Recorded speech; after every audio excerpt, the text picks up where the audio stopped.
Kula diminta panitia untuk bikin judul. Terus judul kula adalah keistimewaan mukjizat Al-Qur'an. Kersane akurat nih kula beto kerpean. Jadi otoritatif.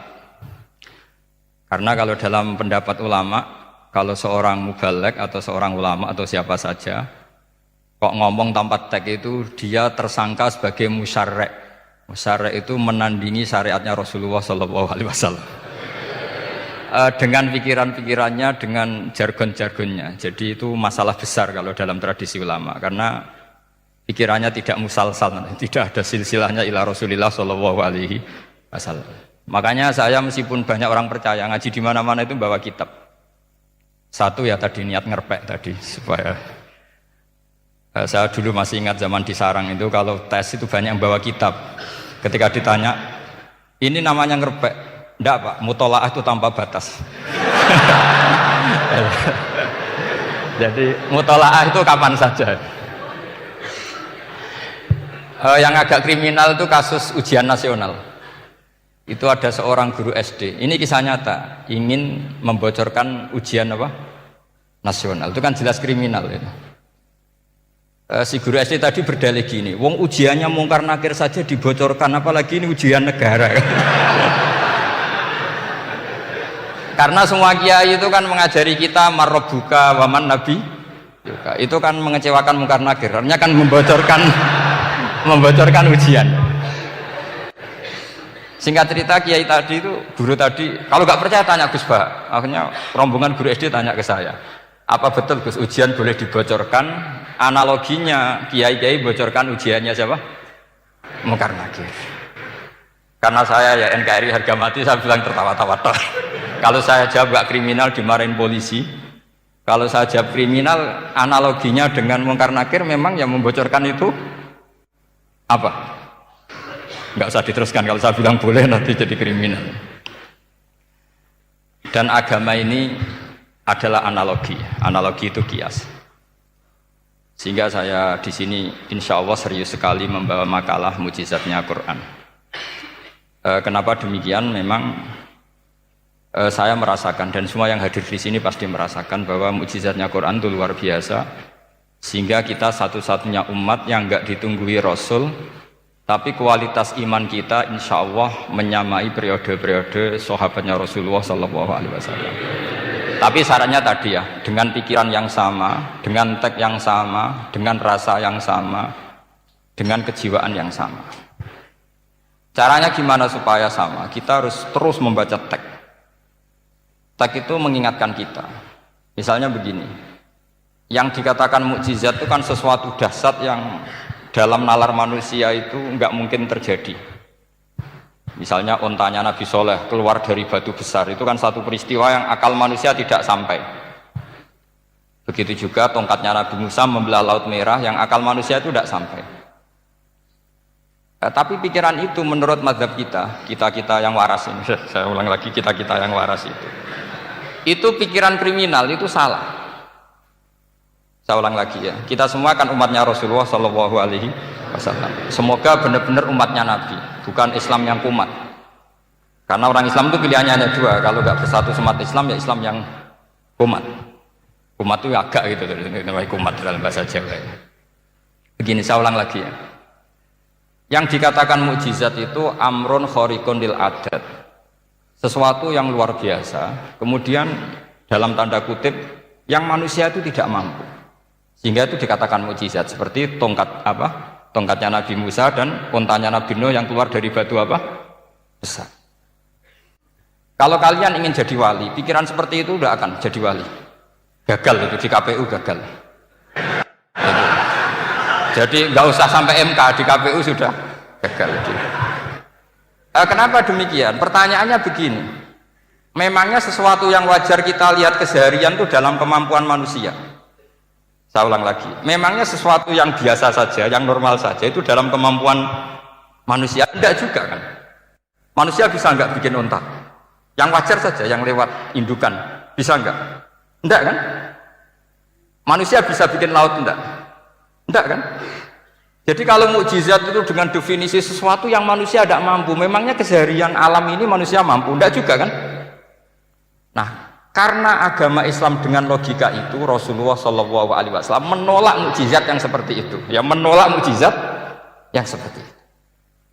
Makanya saya bilang pikiran pertama tadi itu kriminal, karena itu ditolak oleh Rasulullah SAW.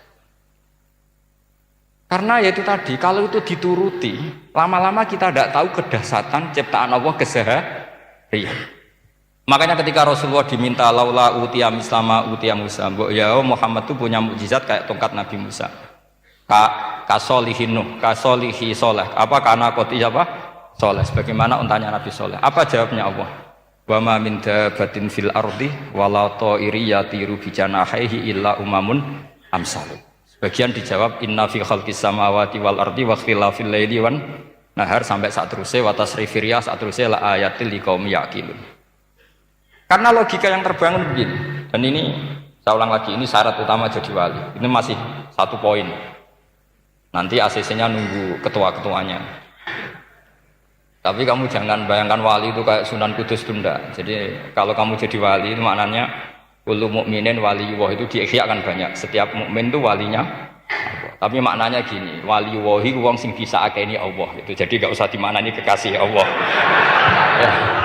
Jadi karena dalam bahasa Arab itu waliyul yatim adalah orang yang kasihan sama anak yatim sehingga diurus segala keperluannya. Perempuan yang perawan punya bapak namanya apa? Wali, artinya si bapak sayang sama putrinya disebut apa? Wali.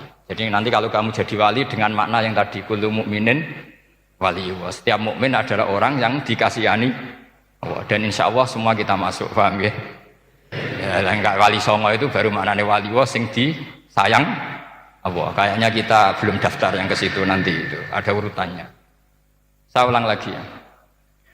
Kalau kita mengakui kudrohnya Allah nunggu mukjizat, yaitu nunggu tongkatnya Nabi Musa membelah Laut Merah, nunggu ada unta keluar dari batu, maka itu kecelakaan besar dalam tauhid, kecelakaan besar dalam kesaksian kudratullah. Kenapa? Karena alam yang kita lihat keseharian juga tidak dalam kemampuan kita. Alam yang kita lihat keseharian juga tidak dalam kemampuan kita. Misalnya begini, kalau kamu melihat nyamuk, itu pertama Quran turun tentang nyamuk, itu orang munafik komentar, wah Tuhannya Muhammad kurangan stok, sampai contoh saja hanya seekor nyamuk. Tapi apa kata Allah? Inna woha la yastahi ayyadriba masalam ma ba'udatan fama fokoh. Nyamuk itu bukan sekedar kecilnya. Tidak usah kamu bikin nyamuk yang ada nyawanya, itu terlalu sulit. Sampai semua tak suruh bikin patungnya nyamuk. Gampang mana bikin patung nyamuk sama gajah? Tidak usah dikasih nyawa. Terus cari tatahnya itu dari mana, orang Jepara pun tidak akan bisa. Belum nanti bentuk alat kelaminnya, belum nanti uratnya alat kelamin, belum nanti punya jantung, jantung punya urat, jantungnya nyamuk juga punya kuman, kumannya juga punya organ tubuh, organ tubuhnya punya urat. Apa itu tidak lebih dahsyat ketimbang tontonan mukjizat yang diperagakan para nabi-nabi sebelum Rasulullah Shallallahu Alaihi Wasallam? Maka sebetulnya ketika Quran saya katakan mukjizat ila yaumil qiyamah adalah pertunjukan Allah bikin nyamuk. Inna woha la yastahi ayyadriba masalam ma ba'ud. Itu bagi orang alim percontohan nyamuk itu lebih dahsyat ketimbang percontohan mukjizat Nabi Musa membelah Laut Merah, juga lebih dahsyat ketimbang pertunjukan Nabi Soleh ketika mengeluarkan unta dari apa? Batu. Dong, jelas nih. Maka umat Rasulullah, terutama ulamanya harus ngomong seperti ini terus. Dengan cerita seperti ini, maka Quran jauh lebih dahsyat. Makanya mukjizatnya Quran tanpa apa? Batas.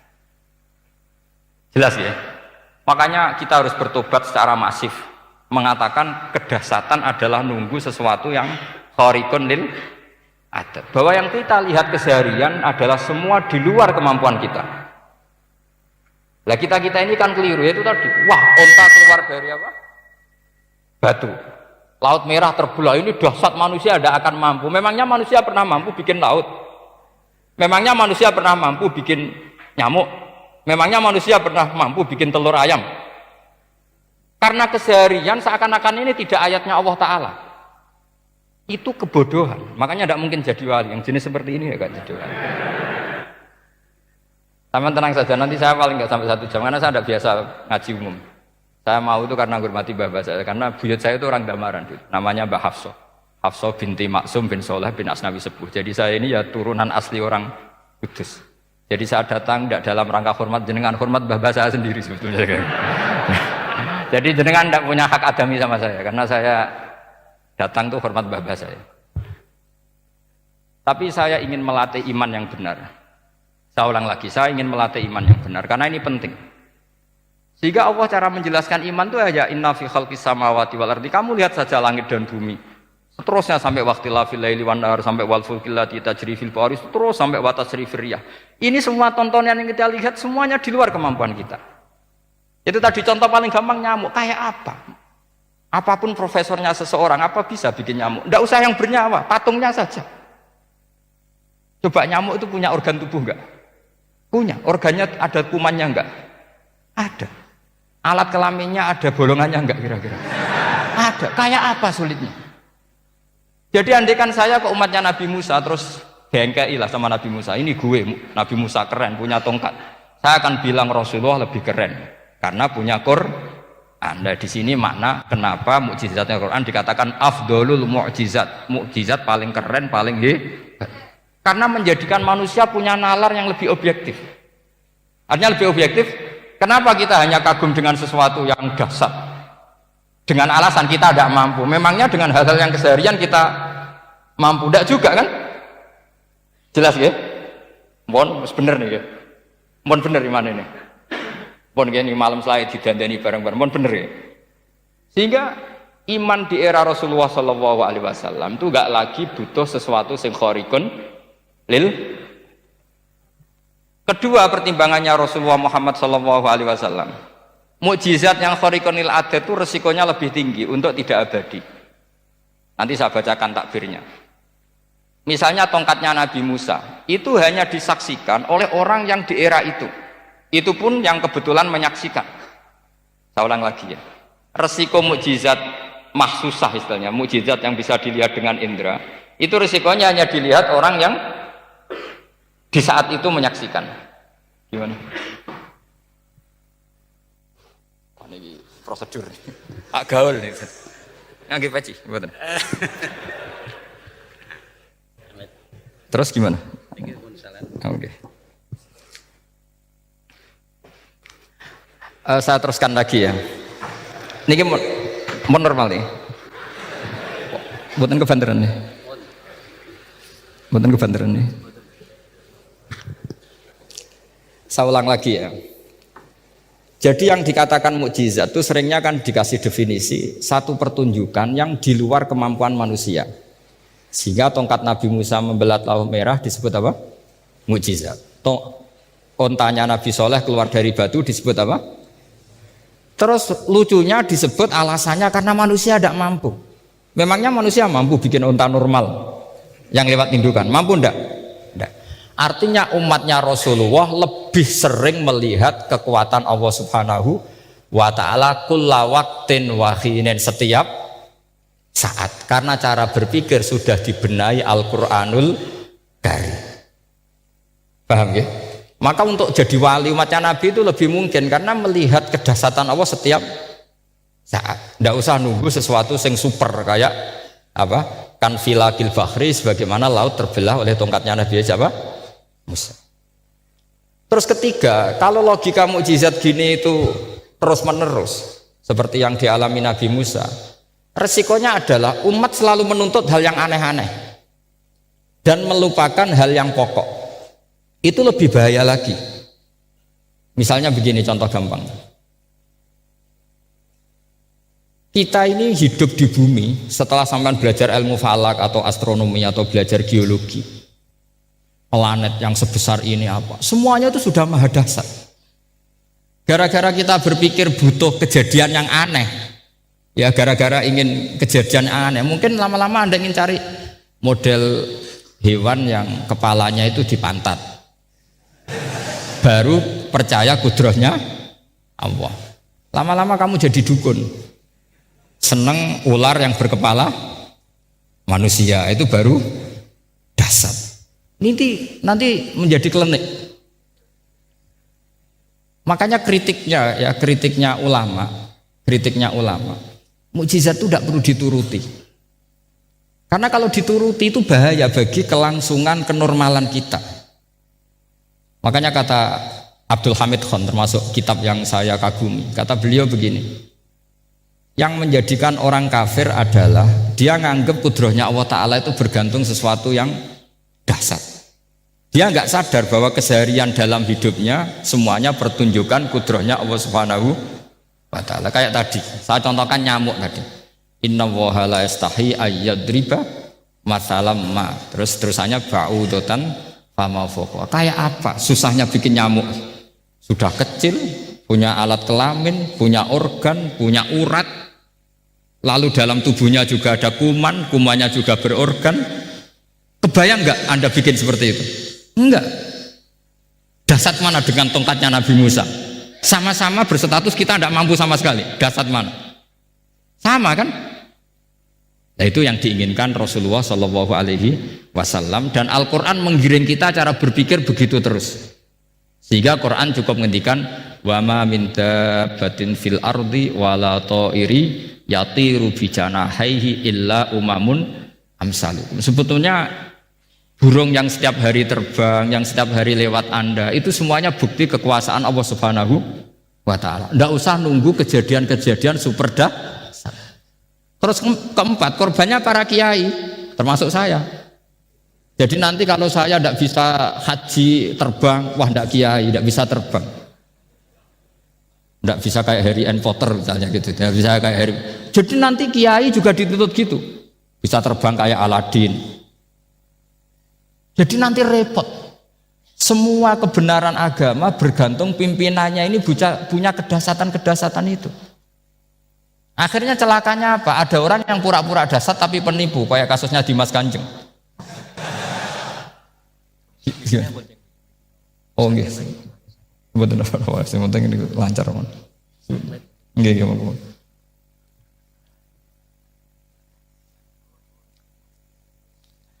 Jadi makanya nanti itu saya akan memberi penjelasan tentang apa? Mukjizatnya Al-Quran, kenapa disebut mukjizat paling apa? Dasar. Ini saya bacakan tag pokoknya ya, supaya sampean tahu. Ini tabaruk sama Imam Bukhari ya. Redaksi yang diriwayatkan Imam Bukhari, qala Nabi sallallahu alaihi wasallam, ini ikut kitab Fadhailil Quran. Ma minal anbiya'i nabiyyun illa u'tiya minal ayat ma misluhu amana alaihil bashar wa inna ma kana alladhi utituhu wahyan awhahu wa ilayya fa arju an akuna aktsarahum tabi'an yaumal qiyamah. Jadi semua nabi punya mukjizat, yang lewat mukjizat itu orang dipaksa iman karena dahsyat tadi, saking dahsyatnya terus cocok tidak cocok itu percaya. Tapi kata Rasulullah, mukjizat saya itu berupa wahyu, yaitu Al-Quran. Dan saya berharap dengan mukjizat itu saya adalah nabi paling banyak pengaruhnya yaumal qiyamah. Maknanya paling banyak orang yang iman. Terus di sini dikomentari oleh syarehnya ya, oleh penyarahnya yaitu Ibnu Hajar Al-Asqalani. Ya saya baca Arabnya saja. Sama harus pura-pura paham jadi keren. Jangan minta saya terjemah, nanti harus pura-pura paham. Bagus kok, mantas sabahabi komen fawana minhum. Jadi bergaya orang kaya ya dikira apa? Kaya. Bergaya ulama ya dikira apa? Ulama. Nanti bergaya wali juga dikira wali. Saya baca ya, ini luar biasa menurut saya. Al makna annal mu'jizati al madiyata kanat khissiyatan tusyahadu bil absor kana qoti soleh wa asa Musa. Wa mu'jizatul Qur'ani tusyahadu bil basirah. Jadi kayak tadi, kedasatan tongkat Musa itu karena apa? Laut kok bisa dibelah sebuah tongkat? Itu aneh. Kalau maknanya aneh adalah di luar kemampuan manusia, nyamuk lebih aneh. Kayak apa susahnya bikin organ apa? Nyamuk yang sekecil itu. Artinya bedanya apa? Tongkatnya Nabi Musa dengan pertunjukan nyamuk yang sama-sama mengarah satu titik, yaitu mengakui absolutisme kudrahnya Allah Subhanahu. Sama ndak? Sama. Sehingga umatnya Rasulullah tidak perlu ditunggoni mukjizat simsalabim. Cukup penalaran akal. Ini namanya basirah apa? Basirah. Nggih jelas ya. Mohon sampean ra usah kepen roh tokate Nabi Musa to. Cekap melihat apa? Nyamuk. Ya sudah bagus, sudah maju, sudah keren. Ya jelas ya. Li'annal ladzi yushahadu bi ainir ra'si yang qaridu binqiradi musyahidihi walladzi yushahadu bi ainil aqli baqin yushahiduhu kullu man jaa ba'dal awwali mustamirron. Sesuatu yang dipertontonkan lewat sesuatu yang fisik kayak tongkat Nabi Musa, itu yang percaya langsung tentu yang melihat. Setelah itu ada yang percaya, ada yang enggak. Bisa saja itu hoax, bisa saja macam-macam. Tentu yang nggak percaya tentu salah ya, kita sepakat. Tapi tetap saja yang nggak menyaksikan itu bisa saja nggak percaya, paham ya? Tapi logika kedahsyatan nyamuk, siapapun yang punya nalar percaya. Artinya giringan Al-Quran untuk melihat mukjizat itu kedahsyatan Allah bikin nyamuk itu abadi ila yaumil kiamah. Dan siapapun yang waras akan ikrar dan tetap menyaksikan, karena insya Allah ada nyamuk terus ila yaumil kiamah. Itu kan teman tidur kita, paham? Makanya kamu kompromi dengan nyamuk. Sekali-kali jangan dicablek. Ini ayatnya Allah. Ya bila perlu dicium, dielus-elus gitu. Karena saya yakin yang hadir di sini andekan melihat tongkatnya Nabi Musa kira-kira dilus-elus enggak? Kira-kira? Andekan loh, kamu punya kesempatan melihat tongkatnya Nabi Musa, gimana? Dilus-elus, dikai mori. Jika kembang 7 taman kan gitu. Tapi kenapa nyamuk tidak kamu begitukan? Toh sama-sama ini ayatnya Allah yang luar biasa. Makanya ini ngaji di sini saya ulang lagi, sama tidak perlu merasa punya hak adami sama saya, karena saya memang buyut saya kandung itu orang Gamaran, namanya Mbah Hafsah. Hafsah itu binti Maksum bin Soleh bin Asnawi Sepuh. Jadi saya ini termasuk turunan beliau yang keluar dari Kudus di Rembang. Karena mbah saya kandung itu sepupunya Mbah Sahal, sama Mbah Sahal ibunya Badiah ya putrinya Mbah Hafsah ini. Kalau ibu saya namanya Sofiyah ya putrinya Mbah Hafsah ini. Jadi kenapa saya cerita ini ya, memang Quran sudah terang-terangan ngendikan dzurriyatam ba'duha apa mimba. Jadi kekuatan dzurriyah itu luar biasa. Jadi kita menjaga harkat dan martabat para leluhur supaya ilmu ini terjaga. Jangan marisi gaya tok, baik alim terus putune pedita-pediti gak alim terus gak keren, menurut saya itu malu gitu. Jadi marisi itu ya kalau putunya orang alim ya alimnya, jangan marisi mulyane. Engko ora alim terus mulya tok gelem dicucup itu gak keren menurut saya. Niru alimnya dulu baru sama-sama dicucup itu baru betul, Pak. Jadi ada aturannya lah. Saya teruskan. Sehingga Quran kalau menggiring mukjizat ketika Rasulullah SAW dituntut kafir Mekah, kita tahu kan mereka nuntut apa misalnya? Lan nu'mina laka hatta tafjura lana minal ardi nabiyam bu'a au takuna laka jannatum min nakhili wa inabin fatufajjiral anhara khilalaha napa tafsira au tusqitas samaa kama za'amta alaina kisafan au ta'tiya billahi wal malaikati qabila au yakuna laka baitum min zuhrufin au tarqa sama. Masih mereka bilang gini, walan nu'mina liruqiyika hatta tunazzila alaina kitaban naqra'u. Mereka nuntut tuh, Muhammad saya percaya kamu rasul, tapi syaratnya Mekah yang tandus sulap jadi kota yang subur makmur, menjadi jannat subur makmur. Atau begini saja Muhammad, kalau kamu gelo sama saya mangkel karena kita ada iman, turunkan saja azab. Kisafam minas sama, turunkan saja azab. Atau begini Muhammad, kamu kan bilang utusan Allah, kamu datang saja bersama Allah digandeng gitu. Digandeng terus sama Allah diangkat tangan kamu, dimaklumatkan kalau kamu rasulnya. Au ta'tiya billahi wal malaikati qabila. Karena mereka dengan logika yang salah. Yang dikatakan mukjizat itu sesuatu yang seperti itu. Artinya kalau kamu berpikir mukjizat yang seperti itu berarti Anda turunan kafir Quraisy. Anda turunan apa? Kafir Quraisy. Maka nggak boleh berpikir mukjizat seperti itu. Nyatanya Allah cukup menjawab dengan ayat wa ma min dabatin fil ardi wala ta'iri yatiru bi janahihi illa umamun amsalukum. Dijawab lagi inna fi khalqis samawati wal ardi wa ikhtilafil laili wan nahar wal fulkil lati tajri fil bahr sak teruse la ayatil liqaumi yaqin. Semudah itu kita iman kedahsyatan kudrahnya Allah. Cukup melihat kerbau. Kok bisa ya jaga populasinya? Padahal tidak pernah dia seminar cara jaga populasi. Nyatanya tetap terjaga. Tanpa lamaran ya bisa jaga keturunannya. Tanpa sesar ya anaknya lancar. Tanpa sesar kan? Artinya mereka bisa. Karena di sini ada kudratullah. Ada apa? Ada kudratullah. Nah, kalau iman seperti itu, Anda baru betul. Yaitu yang disebut Allah, ya tanazzalul amru bainahunna li ta'lamu annallaha ala kulli syai'in qadir wa annallaha qad ahata bi kulli syai'in ilma. Semua urusan di alam raya ini hanya Allah ingin mempertontonkan bahwa saya kuasa. Jadi tidak perlu nunggu yang aneh-aneh.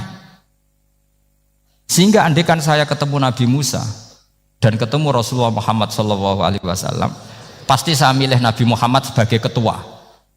Karena Nabi Muhammad yang bikin sarana iman dengan sarana yang seluas-luasnya, dan sarana ini tidak habis dan ada di mana saja, yaitu sarana ikrar bahwa Allah kudroh dan kudrohnya tanpa batas. Nabi bikin sarana apa saja, melihat langit, bumi, lautan, nyamuk, hewan, semuanya sarana untuk ikrar kudrohnya Allah Subhanahu wa ta'ala. Sementara Nabi Musa mempertontonkan hanya nunggu mukjizat sing khariqun lil adat.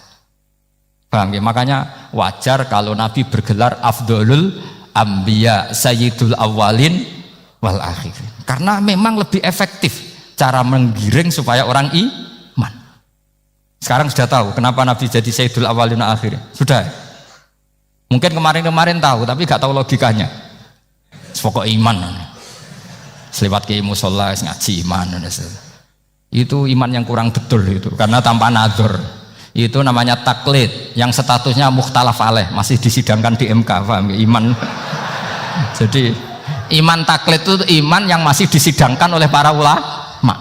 Ada hakim yang bilang sah, ada hakim bilang tidak sah. Tanya anak-anak Qudsiyah. Imanul muqallid itu mukhtalaf alaih apa mujma' alaih? Mukhtalaf alaih. Kalau imanu ahli nadzar mujma' alaih. Insyaallah barokahnya ngaji ini semuanya min ahli nadzar, apa? Min ahlin, jangan amin sudah jadi, ini sudah jadi ini. Kalau amin kan masih berdoa, bisa makbul bisa ndak boleh iman kok. Ayo iman kepada Allah dan Rasul, amin, ndak boleh. Sesuatu yang pasti ndak boleh diamini, itu kan jadi kacau nanti. Harus bilang apa? Sami'na wa ta'na. Nanti lama-lama kamu disuruh Allah, ayo sholat, amin. Ndak boleh. Jadi amin itu ada aturannya. Tapi bukan berarti saya nyalahkan jenengan, enggak. Ya memang salah gitu. Jadi kan. Ya usah saya memang statusnya salah. Ya saya ulang lagi ya. Berarti Rasulullah adalah Rasul yang sukses membuat sarana orang kembali ke Allah, mengakui kudrohnya Allah dengan sarana apa saja. Melihat rumput, melihat hewan, dan hewan itu ya apa saja. Dabah itu apa saja. Hewan yang melata di bumi apa saja, semua bukti kudrohnya Allah. Bahkan Rasulullah sukses membiarkan umatnya nggak ditunggui beliau tetap iman. Mergo ditunggui konsep sing super, gini kok Al-Quranul Karim. Jelas ya? Tapi caranya memahami ya seperti yang saya terangkan ini. Ya saya baca lagi ya. Jadi annal mu'jizati, pakai jama' mu'annas salim, annal mu'jizati al-madiyata, mukjizat-mukjizat yang sudah kelewat itu kanat khisiatan, bersifat fisik, tusyahadu bil absor, hanya bisa dilihat dengan mata kepala, karena qoti soleh wa aso Musa, wa mu'jizatul Qur'ani tusyahadu bil basirah. Sementara mukjizatnya Quran disaksikan dengan mata hati, dan setiap orang punya mata hati. Fayakunu man yattabi'uhu li ajliha aksar li annal ladzi yusyahadu bi ainir ra'si yang qaridu bingkiradi musyahidihi walladzi yusyahadu bi ainil aqli baqin yusyahiduhu kullu man jaa ba'dal awal mustamirron. Sesuatu yang dilihat dengan mata kepala, setelah para saksi ini meninggal, maka setelahnya mencari-cari, bisa percaya bisa enggak. Tapi mukjizat yang disaksikan mata hati, siapapun percaya dan sampai ila yaumil kiamat. Dan tentu Quran lebih unggul dalam hal ini. Dan insya Allah kita semua adalah ahli Quran. Yaitu harus punya kesimpulan falam mata bayana lahu qala a'lamu annallaha ala kulli syai'in qadir. Sebagian ayat walita alamu annallaha ala kulli syai'in qadir wa annallaha qad ahata bi kulli syai'in ilma. Itu kenapa mukjizat Al-Qur'an dasar. Itu yang gampang-gampang ya, melihat nyamuk, unta, kerbau itu yang gampang. Anda tak naikkan kelas sedikit menjadi agak ilmiah. Misalnya begini, kamu ahli falak. Misalnya kamu ahli falak. Misalnya kayak Batu Rehan ya. Itu pasti tahu kalau matahari dan rembulan dibikin Allah itu asyamsu wal qamaru bihusban. Bahwa matahari dan rembulan dibikin ini untuk hisab. Walladzi ja'ala syamsa diya'a wal qamara nura wa qaddarahu manazila li ta'lamu 'adadas sinina wal hisab. Sehingga ketika ternyata betul samsiah bisa dihitung menjadi tahun samsiah yang oleh bahasa milenial disebut Masihiyah. Sayyidina Umar agak tersinggung. Sebetulnya yang namanya hisab itu tidak ada hubungannya dengan Masehi dan Hijriah, itu tidak ada. Semua berdasar matahari atau apa? Rembulan. Lah sialnya yang samsiah ini oleh bahasa internasional disebut apa? Masihiyah. Makanya Sayyidina Umar marah terus bilang ya sudah kalau gitu Qamariyah bikin apa? Hijriah. Jadi itu sebenarnya nama politik. Sebetulnya kalau objektif yang jadi ukuran ya samsiah sama Qamariyah. Berhubung ini sudah diambil tetangga partai sebelah, akhirnya ya kira-kira gitu loh. Jadi kira-kira seperti itu. Akhirnya kita namanya apa? Hijriah, apa samsiah sama apa? Hijriah. Sebetulnya yang asli ya samsiah, Qamariyah. Tapi nggak apa-apa lah. Dunia itu mesti ada politiknya. Lah yang repot orang-orang fanatik hukum pakai bahasa nasional itu repot. Jadi misalnya kematian Yesus Kristus itu mesti Batu Rehan kan nggak percaya. Akhirnya ditambahi kematian Sibeh. Karena kalau bilang iya kan percaya. Makanya ditambahi apa? Sibeh. Karena menurut orang Islam berkeyakinan Nabi Isa itu nggak terbunuh. Maka ditambahi apa? Sibeh. Saya dulu pernah usul. Karena beliau itu kalau manggil bahasa itu bude, jadi saya pernah sowan usul. Mbak ditulis gini saja, Mbak. Kematian Yesus dalam kurung katanya. Tapi mungkin terlalu vulgar ya, jadi akhirnya dibikin apa? Sibeh ya? Di kalender Kudus kan apa? Sibeh ya, ditambahi Sibeh. Ya nggak apa-apa lah, yang penting keyakinannya masih benar gitu. Jadi masih benar. Kalau usulan saya terlalu ekstrim, masa dikasih apa? Katanya. Ya karena memang begitu kan, kita berkeyakinan Nabi Isa itu gak terbunuh. Wa ma qataluhu wa ma sholabuhu walakin syubbihalahu.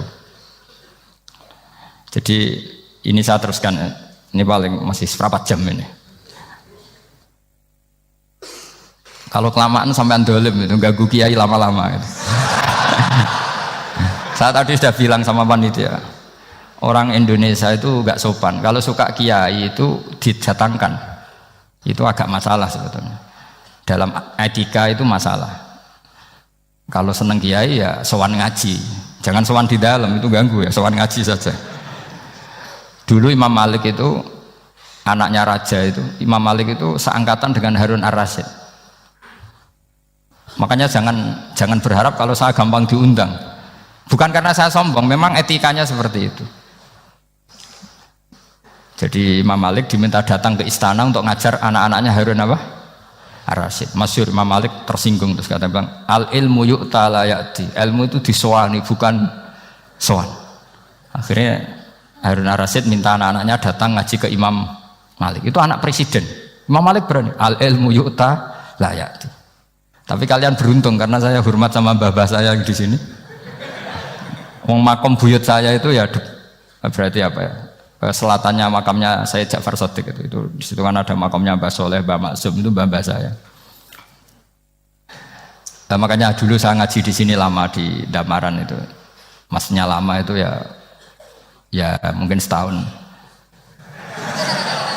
Karena saya memang mulai kecil di sarang, sampai sekarang saya masih ngajar di sarang.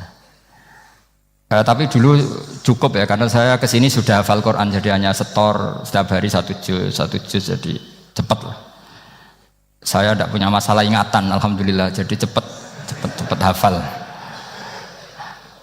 Saya terangkan lagi ya, ini penting ya, masalah mukjizatnya Quran. Selama ini orang tuh mau bilang tok, mukjizatnya Quran itu dahsyat, tapi nggak bisa menerangkan. Itu masalah. Makanya kita harus bisa menerangkan mukjizatnya Quran dahsyat itu apanya.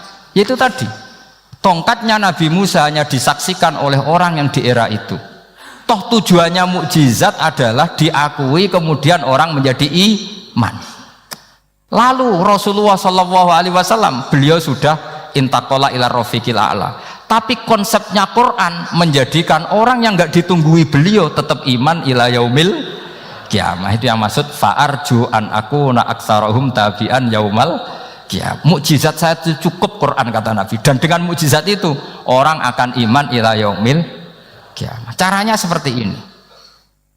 Karena tadi sedahsyat-dahsyatnya mukjizat, tujuan utama orang terdikte supaya ikrar ngakui kudrohnya Allah. Lah ngono kok ngenteni tongkat sakti lah opo, cukup deloknya mau. Paham ya? Jelas ya? Alhamdulillah, mau naik kelas ini sudah benar, ini sudah benar. Terus kedua begini, kedahsyatan Quran lagi. Quran itu bisa merunut, mentartibkan logika. Bahkan logika ini logika yang universal. Siapa saja merasakan logika itu. Misalnya begini. Dulu orang kafir itu punya Tuhan banyak. Tentu yang dipertuhankan ya maknanya. Yang dipertuhankan itu banyak. Karena pikiran mereka urusan banyak, problem banyak, ya Tuhannya harus banyak. Ada BPKB 3D kan, istri cerewet, macam-macam lah itu kan. Problemnya banyak, maka Tuhannya harus banyak. Karena Tuhan itu maknanya penyelesai masalah. Sehingga kalau masalahnya banyak, Tuhan harus banyak. Ketika Rasulullah membawa konsep satu Tuhan, mereka janggal. Makanya mereka bilang, aja'alal alihata ilaha wahida inna hadza lasyai'un ujab. Masa Tuhan satu? Ini aneh, nggak bisa. Tuhan harus banyak, karena masalah kita banyak. Itu terpatri, di otak mereka terpatri. Lalu Nabi dengan santai diajari Allah menerangkan. Andaikan kalian punya majikan banyak dan perintahnya beda-beda, kamu suka enggak? Ya enggak suka, Mat, enggak enak. Punya majikan banyak itu udah enak. Milih mana majikan banyak sama satu? Satu aja, Mat. Tuhan kamu adalah majikan kamu. Kalau banyak kamu bingung. Ya Mat, satu aja Mat. Itu segampang itu. Jadi menggiring, Tuhan itu kan bos kita, tuan kita. Kalau banyak berarti yang memerintah kita banyak, dan bisa konflik bos-bos kita ini karena berebut anak buah tadi. Akhirnya mereka, kalau kamu punya majikan banyak dan perintahnya beda-beda, semuanya minta dilayani, kamu pusing enggak? Ya pusing, Mat. Minta mana? Majikan banyak sama satu? Satu saja, Muhammad. Ya Tuhan kamu adalah atasan kamu, maka harus satu. Mereka paham. Oke, Mat, Tuhan satu. Itu yang dimaksud dorobawaw matalar rojulan fihi syuraka umutasyakisuna wa rojulan salamal lirojul hal yastawiyani masalah. Langsung alhamdulillah. Karena mereka yang paling bodoh pun paham dengan logika itu, paham. Kalau Tuhan banyak, perintahnya banyak, kita repot. Maka Allah bikin satu masalan, yaitu rojulan fihi syuraka umutasyakisuna wa rojulan salamal dirojul. Satu lelaki, satu bos, satu perintah. Kayak apa mudahnya Allah. Kemudian mereka tetap menuhankan Lata, Hubal dan Uzza karena mereka dipertuhankan. Sebenarnya nggak pernah Tuhan, tapi dipertuhankan. Allah memberi contoh tuh sederhana sekali. Wa daraballahu mathalar rajulaini ahaduhuma abkam la yaqdiru ala syai'in wa huwa kallun ala maulah aina ma yuwajjihu la ya'ti bi khair hal yastawi huwa may ya'muru bil adl. Kata Rasulullah, Lata itu menurut kamu apa? Ya Tuhan kami. Muhammad, Hubal ya Tuhan kami, Uzzah ya Tuhan kami. Lalu kalau mereka kotor ya saya mandikan, kalau hidungnya coplok ya saya tata. Terus kata Rasulullah begini, kamu mau nggak punya budak atau pembantu yang buta, tuli, bisu? Kamu mau nggak punya pembantu loh ya, pembantu itu budak zaman dulu. Kamu mau nggak punya pembantu yang buta, yang tuli, yang bisu? Wah gak doyan mat, nggak apa pembantu ngono iku. Lah pembantu saja kamu tidak mau yang gitu kok malah punya bos begitu. Orang yang tuli, yang bisu, yang kopok, jadi pembantu saja nggak layak kok malah jadi pangeran. Paham ya? Arca dan berhala itu kan nggak bisa apa-apa. Kamu mau gaji ngasih THR pembantu yang kopok, bisu, picek, mau? Wong jadi pembantu saja nggak sah kok mau jadi apa? Tuhan atau jadi majikan. Jadi Allah bikin contoh gampang sekali. Wadaraba mathalar rajulaini ahaduma abkam la yaqdiru ala shay'in, enggak bisa apa saja. Wa wakallun amala maulah, anane ngrepoti tok. Inama yuwajjihu la yati bi khair. Mudah sekali. Akhirnya mereka berbondong-bondong iman karena logikanya ditata oleh logika Al-Qur'an. Makanya agama ini sebenarnya nggak pernah datang dengan kekerasan, itu tidak pernah. Bil hujjah, dengan argumentasi, itu disebut qul falillahil hujjatul balighah. Nah sekarang orang rapati soal argumentasi, senengane neror. Nah, itu rapati ngaji. Sebenarnya agama ini mudah. Ad-dinu yusrun, agama ini mudah, logikanya gampang. Untuk tidak menuhankan Yesus atau Isa, Quran juga datang dengan penjelasan yang nggak jelimet, yang gampang saja.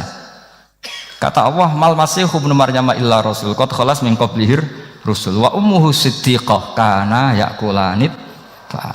Kok arani pangeran piye? Nek mangan ya lesu. Kamu kebayang nggak misalnya punya Tuhan terus mbok gratisi pas marung. Terus kamu bangga, alhamdulillah tadi habis ngratisi Tuhan.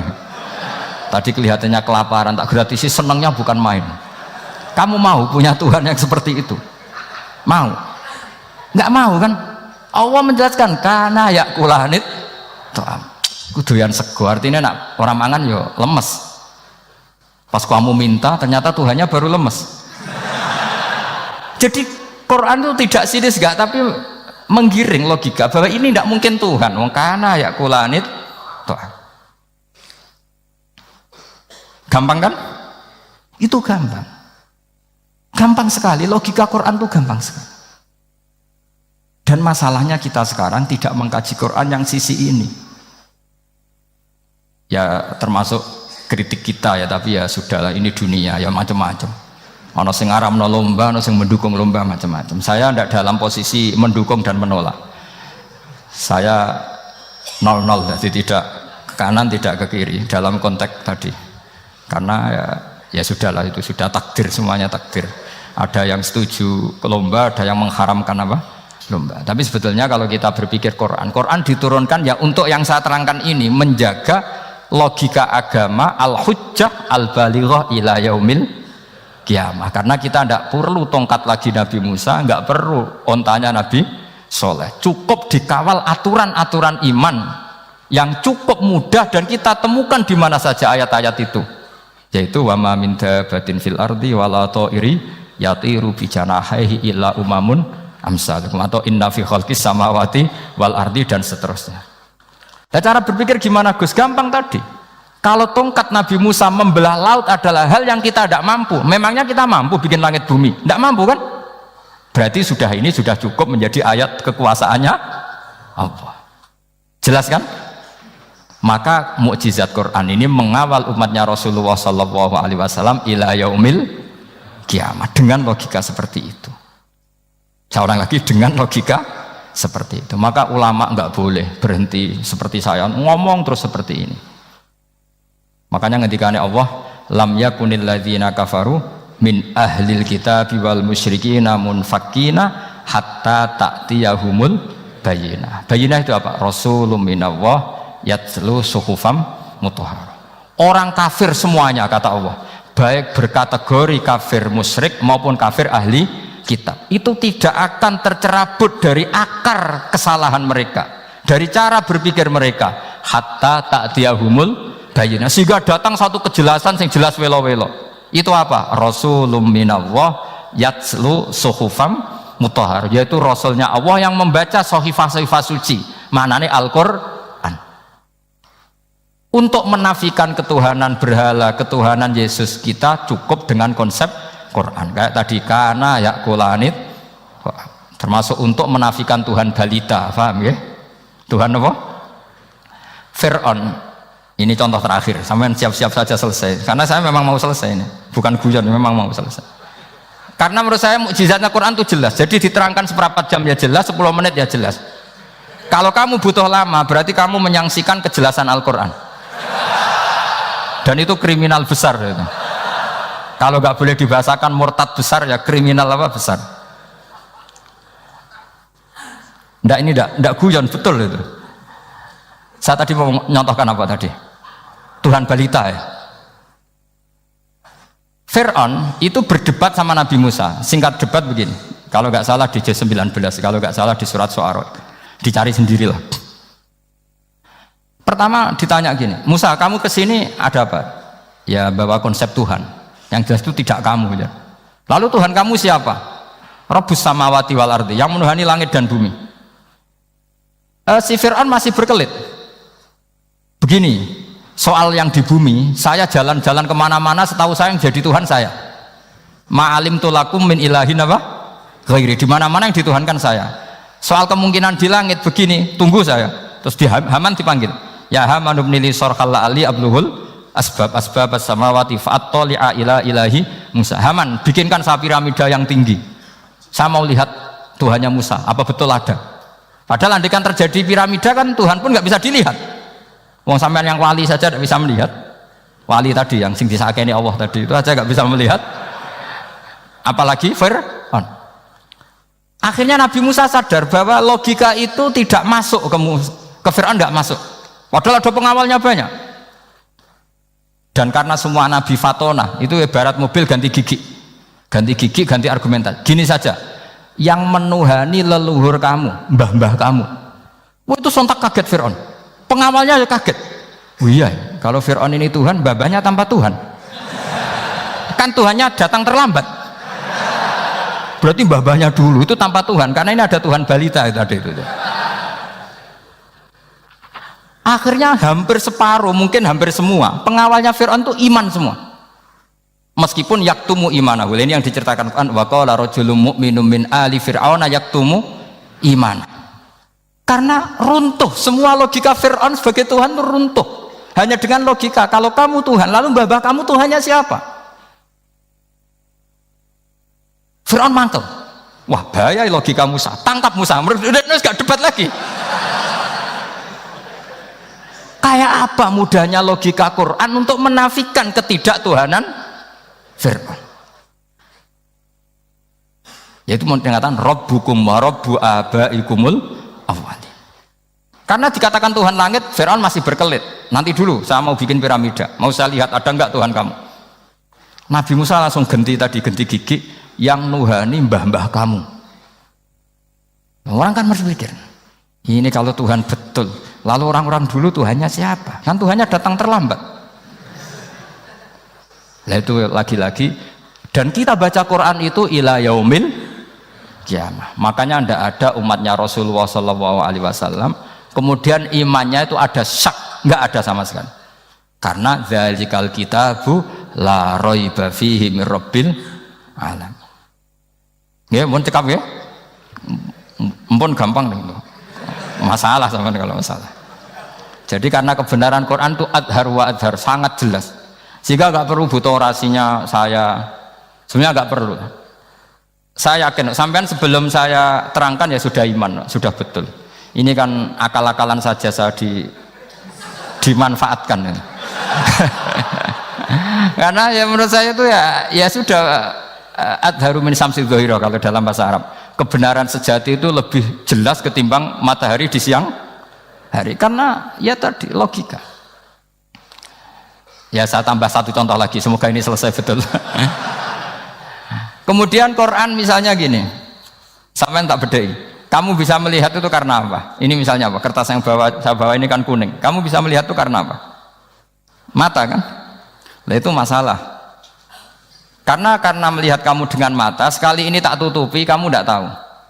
Atau kamu jauh menjadi tidak tahu. Karena mata bisa terhalangi oleh jauh atau tertutupi. Beda dengan Allah. Allah itu kalau merumuskan tahu itu bukan karena melihat, karena menciptakan. Makanya Allah bilang ala ya'lamu man khalaqa. Apakah tidak tahu orang yang membuat? Misalnya ini, kertas ini kuning. Sama saya tak tutup begini. Kemudian kitab ini tak tinggal, saya datang ke Jakarta. Saya tetap tahu enggak kalau dalam ini ada kertas kuning? Tahu, karena saya yang menciptakan. Paham ya? Kamu bangun satu bangunan, di dalamnya ada besi ukuran sekian. Di situ kamu menyimpan emas setengah kilo. Setelah kamu pergi kemana-mana masih tahu enggak? Tahu, karena kamu yang menciptakan. Sehingga ketika kita janggal, masa Allah pirsa semua alam ini? Logikanya gampang, masa yang bikin tidak tahu? Makanya Allah bilang ala ya'lamu man khalaqa. Paham ya? Jadi gampang sekali, mukjizatnya Quran tuh gampang sekali. Nak raro kebangetan gitu. Ampun nggih, Al-Fatihah.